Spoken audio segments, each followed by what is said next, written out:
आदमी ने कांच की बोतल तोड़ने के बाद उसने बोतल के निचले हिस्से को चिकना किया, फिर प्लास्टिक के बैरल को पिघलाया। बैरल के मुंह में चिकना किया हुआ कांच जड़ा और अंत में प्लास्टिक बैरल के कटे हुए किनारे को टायर के छिलकों से लपेटा। इसी तरह उस पानी में गोता लगाया और पानी के नीचे का दृश्य स्पष्ट रूप से दिखाई दे रहा था। 10 दिनों से भूखा वह आदमी बहुत उत्साहित था। वह सबसे बड़ी मछली पकड़ने के लिए समुद्र की तलहटी में गोता लगाने ही वाला था, लेकिन अचानक उसे एक डूबी हुई नाव मिली। यह देखकर उस आदमी की मछली पकड़ने में तुरंत रुचि खत्म हो गई। उसने नाव पलटी और पाया कि उसमें सिर्फ एक छेद था। यह सोचकर कि अगर वह छेद को ठीक कर ले तो वह यहाँ से बच सकता है, वह पूरी ताकत से नाव को ऊपर खींच लिया। आखिरकार उसने बड़ी मेहनत से नाव को किनारे पर ले आया। किनारे पर खड़ा युवक मदद के लिए आगे बढ़ने ही वाला था, लेकिन उस आदमी ने उसे रोक दिया, क्योंकि युवक के बगल में खड़ी लड़की नाव वाले आदमी की प्रेमिका थी। लेकिन वह इस वीरान द्वीप पर उस लड़के के साथ मिली भगत कर रही थी, क्योंकि वह बहुत क्रूर आदमी था। उसे मारता पीटता था। वह हर दिन मछली पकड़ने या नाव की मरम्मत करने में समय बिताता था। यहाँ तक कि अगर लड़की अपनी गलती मानने के लिए आती तो आदमी गुस्से में उसे बाहर निकलने के लिए कहता था। यह देखकर कि नाव की मरम्मत होने वाली है, दोनों लोगों ने मिलकर एक योजना बनाई। आज जब नाव की मरम्मत हो गई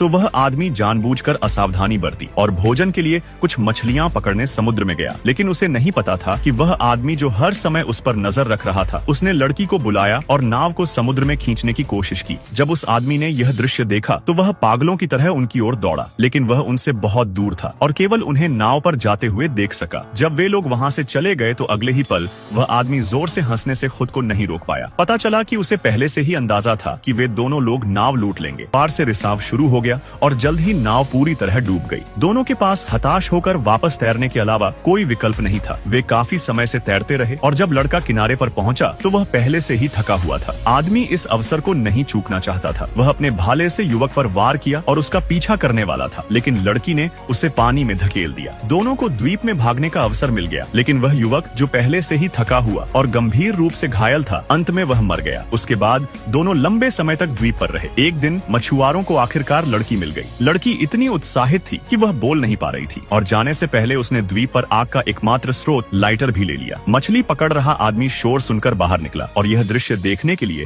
अपना सिर बाहर निकाला। वह इतना उत्साहित था कि खुशी से नाच उठा जब उसे लगा कि वह बच जाएगा। लेकिन उसे उम्मीद नहीं थी कि लड़की ने न केवल मदद के लिए पुकारा, बल्कि समय समय पर पीछे मुड़कर भी देखा। इस डर से आइए सुनाते हैं आपको एक रहस्यमय स्टोरी को देखिए और बताइए आपको कैसा लगा। ऐसी जानकारी के लिए हमारे चैनल को सब्सक्राइब करें, लाइक करें और फॉलो करें।